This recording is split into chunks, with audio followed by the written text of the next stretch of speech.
ఆ కాలంలో కొప్పరపుకోల కాలంలో సమకాలీకులుగా ఉన్న మహాకవులు, పండితులు, మహర్షి తుల్యైన వారందరూ కొప్పరపు సోదర కవుల సభల్లో పాల్గొని అద్భుతంగా ఆశ్చర్యపోయి ఆనందం చెందుతూ ఎన్నో ప్రశంసా పద్యాలు చెప్పారు, ఎన్నో వ్యాసాలు రాశారు.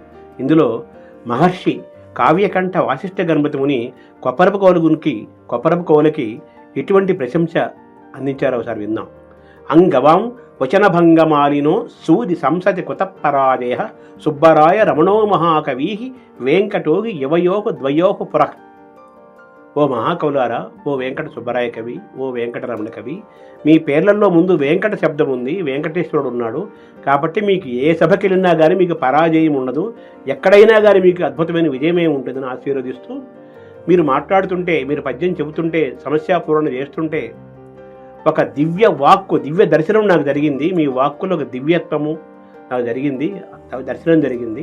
మీ వాక్కులో ఒక దివ్యత్వం ఉంది అని చెప్పి కావ్యకంఠ వాసిష్ఠ గణపతి ముని అద్భుతంగా కొప్పరపు కవులను ఆశీర్వదిస్తారు. ఆయన నవద్వీపంలో 20 ఏళ్ల వయసులో సంస్కృతంలో ఆసువుగా సమస్యాపూరణ చేసి అవధానాలు చేసి నవద్వీపంలో కావ్యకంఠ అనే బిరుదు పొందిన మహాకవి కావ్యకంఠ వాసిష్ఠ గణపతి ముని.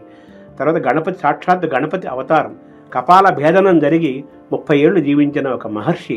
అటువంటి కావ్యకంఠ వాసిష్ఠ గణపతి ముని కొప్పరపు కవుల ఆసు కవితా వేగానికి, వారి విధానానికి, వారి యొక్క శబ్దశక్తికి పరమాద్భుతంగా ఆశ్చర్యపోయి ఆయన ఆనందంగా అద్భుతమైన ఆశీస్సులు అందించారు.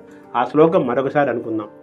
అంగవాం వచనభంగమాలినో సూది సంసతి కుతపరాజయ సుబ్బరాయ రమణో మహాకవీ వెంకటోహి యువయోహు ద్వయోహు పుర.